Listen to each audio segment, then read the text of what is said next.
तो सबसे पहले पहला स्टार्ट करेंगे HCl, यानी कि अच्छी है स्थिति।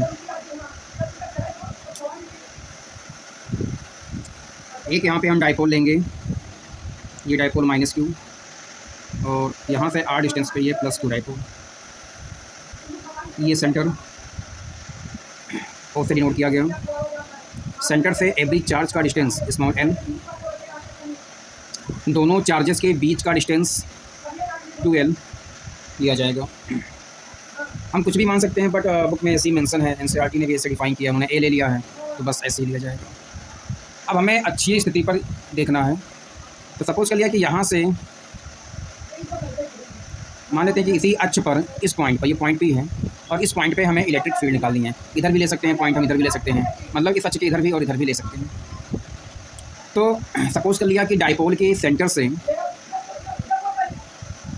पॉइंट की दूरी r है, तो +Q चार्ज से पॉइंट का जो डिस्टेंस होगा वो होगा R -L। +Q चार्ज से पॉइंट P का डिस्टेंस है, और -Q चार्ज से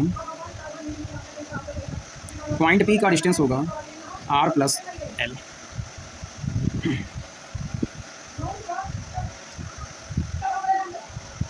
तो -Q के कारण, अच्छा एक चीज़ और समझना है कि इसका जो इलेक्ट्रिक फील्ड होगा, जैसे +Q की वजह से यहाँ पे जो इलेक्ट्रिक फील्ड होगा वो होगा इस डायरेक्शन में। सपोज कर लिया ये फील्ड हमारा E1 है, -Q ऑब्वियस की वजह से इलेक्ट्रिक फील्ड इधर होगी टूवर्ड्स द नेगेटिव चार्ज, ऋण आवेश की तरफ होता है। अब यहाँ पे एक चीज़ और पॉइंट समझना है कि जैसे हमने +Q की वजह से इलेक्ट्रिक फील्ड E1 लिया, -Q की वजह से इलेक्ट्रिक फील्ड U2 ले लिया, इसका डायरेक्शन -Q की तरफ होगा, +Q की वजह से इलेक्ट्रिक फील्ड का डायरेक्शन +Q से अवे होगा, अवे फ्रॉम द चार्ज। तो अब यहाँ इसका एरो हमने थोड़ा छोटा बनाया है, इसका एरो हमने बड़ा बनाया है। इसका भी एक फैक्ट है, मैं समझा देता हूँ। एक्चुअली इस पॉइंट के नियरेस्ट में है +Q चार्ज, तो इसकी वजह से यहाँ फील्ड ज़्यादा स्टेबल होगी, और -Q चार्ज P से थोड़ा दूरी पे है, इसलिए इसकी वजह से यहाँ पे फील्ड थोड़ा कम स्टेबल होगी। इसी वजह से इसकी मैंने थोड़ा बड़ी एरो बना दिया है, इसकी वजह से मैंने छोटा एरो बना दिया है। इसकी वजह से थोड़ा कम फील्ड होगी, इसकी वजह से ज़्यादा फील्ड होगी, क्योंकि इसके पास में ही है। बस यही मेन रीज़न है। तो पहले +Q आवेश के कारण वैद्युत क्षेत्र E1 बराबर 1/4πε0, ये हमने मैग्नीट्यूड के फॉर्म में ले रहे हैं, चाहो तो ऐसे भी लिख सकते हैं, 1/4πε0 Q। अब इनके बीच का डिस्टेंस R - L है, Q और P के बीच का डिस्टेंस, तो R - L का होल स्क्वायर। -Q के कारण वैद्युत क्षेत्र E2 बराबर 1/4πε0 Q/R + L का होल स्क्वायर। अब दोनों का डायरेक्शन अलग अलग है, दोनों एक दूसरे के अपोजिट हैं, तो द्विध्रुव के कारण नेट वैद्युत क्षेत्र या कुल वैद्युत क्षेत्र E बराबर E1 - E2। E1 - E2 इसलिए लिया गया है क्योंकि दोनों फील्ड एक दूसरे के अपोजिट हैं। तो E बराबर E1 - E2। अब वैल्यू रखो 1/4πε0 Q/R - L का होल स्क्वायर, फिर प्लस, अब ये माइनस लगा तो यहाँ माइनस लगा, तो -1/4πε0 Q/R + L का होल स्क्वायर। 1/4πε0 इंटू Q, ये Q/4πε0 हमने कॉमन ले लिया। अब क्या बचा 1/R - L का whole square minus 1/R + L का होल स्क्वायर। इसको सॉल्व कर लेंगे।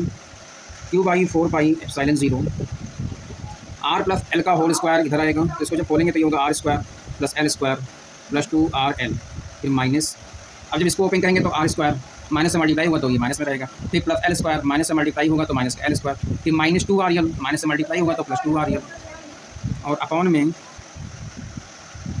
ये R - L और R + L है, तो R² - L² का होल स्क्वायर हो जाएगा, क्योंकि A + B A - B = A² - B²। यहाँ से ये टर्म्स कैंसिल, 2RL 2RL, तो Q/4πε0 4RL upon R square minus L square का होल स्क्वायर। अब आपको ध्यान ये देना है कि जो सेंटर से हमने डिस्टेंस लिया है पॉइंट का, वो एल से काफ़ी बड़ा है, क्योंकि एल क्या है, सेंटर से जो चार्ज का डिस्टेंस है बहुत ही कम है, बहुत ही सूक्ष्म है। तो R is very very much greater than small L. तो एल को हम यहाँ से निगलेक्ट कर देंगे, हटा देंगे, क्योंकि आर की तुलना में एल बहुत ही कम है, बहुत ही सूक्ष्म है। तो अप्रॉक्सीमेट आर ही आप लोगे वहाँ पे। तो Q by 4 pi epsilon 0 4 R L, और यहाँ से एल खत्म हो जाएगा तो स्क्वायर इस पर अप्लाई होगा, तो आर की पावर 4, एक आर यहाँ से कटेगा तो यहाँ 3 बचेगा। अब 1/4 पाई एप्सिलॉन 0, 4 को हम लिख सकते हैं 2 × 2 फिर Q L by R cube. और बच्चों आपको ये पता होगा कि 2QL जो होता है ये इलेक्ट्रिक डाइपोल मोमेंट P होता है, तो इसकी जगह हम P रख देंगे। तो फाइनली आंसर आएगा 1/4 पाई एप्सिलॉन 0 2P/r क्यूब। तो बच्चों ये ध्यान देना कि एक इलेक्ट्रिक डाइपोल वैद्युत द्विध्रुवी की वजह से जो वैद्युत क्षेत्र होगा वो होगा 1/4 पाई एप्सिलॉन 0 2P/r क्यूब। ये आपका फॉर्मूला है। इसको हम वेक्टर फॉर्म में भी लिख सकते हैं, तो यहाँ पे एरो लगा देंगे, फिर यहाँ पे एक यूनिट वेक्टर यूज़ करेंगे। वो हमने कूलॉम्स लॉ का वेक्टर फॉर्म में समझा दिया था, वैसे आप इसको कर सकते हैं। चलो अब इसके बाद हम निरक्षीय स्थिति देखेंगे।